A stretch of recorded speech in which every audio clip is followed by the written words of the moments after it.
कई बार भूल रे अंदर पाप हो जावे, उन्हों भी प्रायश्चित करो, पश्चाताप करो।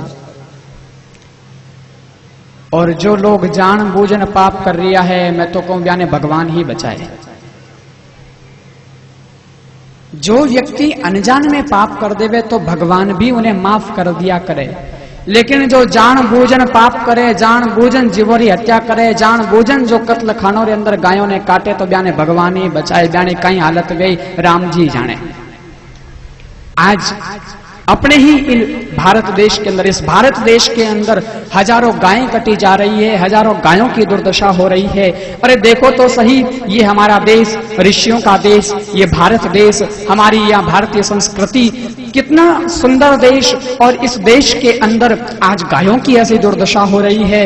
इस देश के अंदर आज ऐसे भी कई दुष्ट प्रकृति के लोग हैं जो इस देश की जड़ें उखाड़ने में लगे हैं। चने का पौधा है, यदि आप उस चने के पौधे में जो चने आ रहे हैं उसको खाओगे तो कोई उसकी चिंता की बात नहीं है, क्योंकि चने के पौधे में से जितने चने आ रहे हैं, जितने खाते रहोगे उतने ही फल और आते रहेंगे, कोई चिंता की बात नहीं। लेकिन यदि कई लोग ऐसे भी होते हैं जो चने के पौधे को ही उखाड़ कर खाना शुरू हो जाते हैं, तो उसके अंदर जो फल हैं वो खा लिए, उसके बाद खत्म हो गए, उसके बाद यदि आप फल प्राप्त करना चाहेंगे उस पौधे से प्राप्त नहीं कर सकते। उसी प्रकार कई लोग इस देश की जड़ें ही उखाड़ने में लगे हैं, इस पूरे देश को ही खत्म करने में लगे हैं। और जब तक इस देश के अंदर गायें काटी जाएगी, कत्ल खाने के अंदर गायें काटी जाएगी, तब तक ये देश भी बच नहीं सकता। क्योंकि देश को बचाना है तो हमें हमारे गौधन को बचाना होगा। हैदराबाद के अंदर देखिए, आज हैदराबाद के अंदर एक दिन में कई हजारों लाखों गायें काटी जाती है, और उस कत्ल खाने के अंदर सरकार के द्वारा लाइसेंस ले रखा है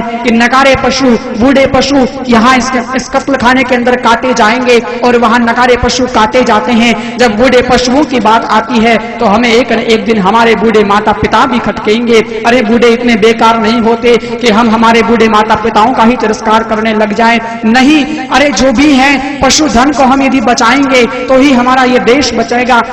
हमें यदि हमारा जीवन बचाना है, हमें हमारे देश को बचाना है।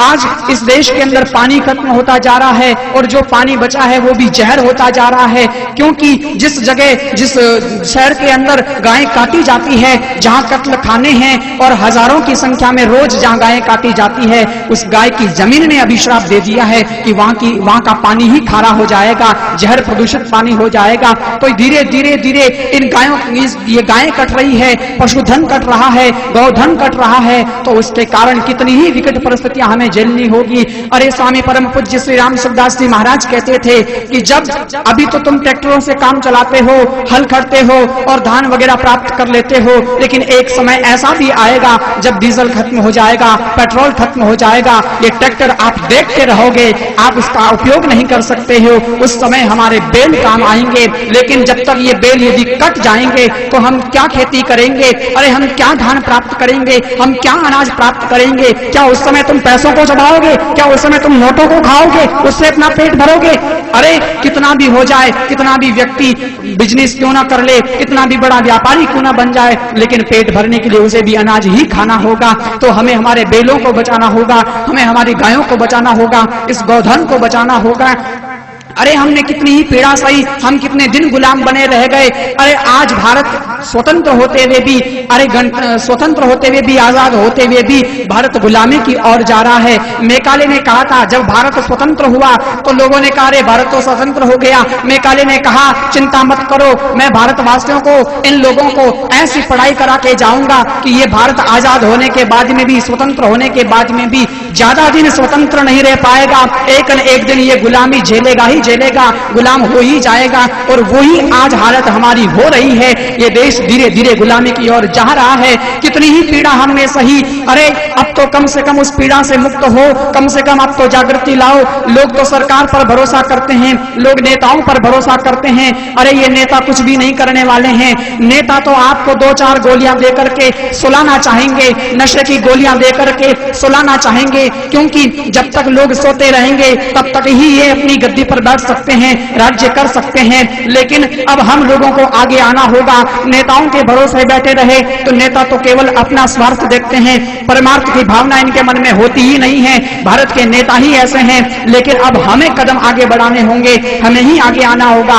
अरे कई लोग कहते हैं महाराज आपको क्या मतलब, आप क्यों गायों की बातें करते हो, आप क्यों ऐसी चर्चा करते हो। हम कहते हैं भाई हमको तो चर्चा करने के लिए मजबूर कर दिया है तुम लोगों ने। यदि तुम लोग जागृत होते, अपने कदम पहले से आगे बढ़ाए रहते तो हमको भी आगे आने की जरूरत नहीं होती, हम हमारी भजन साधना करते। लेकिन तुम लोग ही सोते रहे तो तुम लोगों को और कौन जगाएगा, हमें ही आगे आना पड़ेगा। ऐसे दिव्य संत आगे आते हैं तब ही हम लोग जागृत होते हैं। केवल अपने को अंदर जागृति की जरूरत है, हम लोग सचेत तो हैं ही, एक चिनगारी की जरूरत है। यदि चिनगारी लग गई तो वो क्रांति हमारे अंदर जरूर आएगी और उस पीड़ा से हम मुक्त हो जाएंगे। किसी कवि ने लिखा है, हो गई पीर पर्वत सी अब पिघलनी चाहिए, हो गई पीर पर्वत सी अब पिघलनी चाहिए, इस हिमालय से अब कोई नई गंगा निकलनी चाहिए, इस हिमालय से अब कोई नई गंगा निकलनी चाहिए। सिर्फ हंगामा खड़ा करना मेरा मकसद नहीं, सिर्फ हंगामा खड़ा करना मेरा मकसद नहीं, मेरी कोशिश है कि ये सूरत अब बदलनी चाहिए। अरे मेरे सीने में नहीं तो तेरे सीने में सही, लेकिन हो कहीं तो आग, लेकिन आग जलनी चाहिए। अब क्रांति रूपी आग हमारे हृदय के अंदर जलेगी तो ही हम गोधन को बचा पाएंगे, तो ही हम पशुधन को बचा पाएंगे। आज ये विकट परिस्थितियां आई है सज्जनों, आज तक तो पशु तक सीमित है। ये विकट परिस्थितियां बेचारे पशु झेल रहे हैं, गायें झेल रही है, ये दुख गायों को हो रहा है, तकलीफ सारी गायें सह रही है। लेकिन वही सारा दुख एक अवस्था ऐसी आएगी हमारे ऊपर आएगा, ऐसी कठिन परिस्थिति आ जाएगी तब हम जी ही नहीं पाएंगे और एक एक दाने के, एक एक अनाज के दाने के लिए हम लोग तरसेंगे। तब हमें संतों की बातें याद आएगी, तब हमें शास्त्रों की बातें याद आएगी और तब हमें गौ माता के प्रति प्यार उमड़ेगा। इसलिए पहले ही सचेत हो जाओ, पहले ही जागृत हो जाओ और इस गौधन को बचाओ, इस पशुधन को बचाओ, अपने इस देश को बचाओ, अपने जीवन को पावन करें, अपने जीवन को पवित्र करें। जो तन मन और धन से, तीनों से जो सहयोग कर सकता है, चाहे तन से करो, चाहे मन से करो, चाहे धन से करो, जो भी गौ माता का सहयोग करेगा जरूर यहाँ गौ माता बचेगी। और हमारा देश, जो देश विश्व का गुरु रह चुका, लेकिन ये देश आज पतनता की ओर जा रहा है। सब देशों में आज भारत देश गरीब होता जा रहा है, लेकिन हम लोगों की कारण, हम लोगों की ऊंचाई थी। कोई समय था जब ये देश विश्व का गुरु था, लेकिन हम लोग ही कमजोर हो गए तो ये देश गरीब होता गया। लेकिन हमारी ही कमजोरी रहने के कारण गरीब हुआ, तो हम ही सचेत होंगे और हम इस देश को वापस विश्व का गुरु बना के रहेंगे और हमारे देश को उन्नत, ऊंचा बनाकर रहेंगे। उन्नत होता रहेगा, गायें बचेगी तो ही हमारा देश बचेगा, तो ही हमारा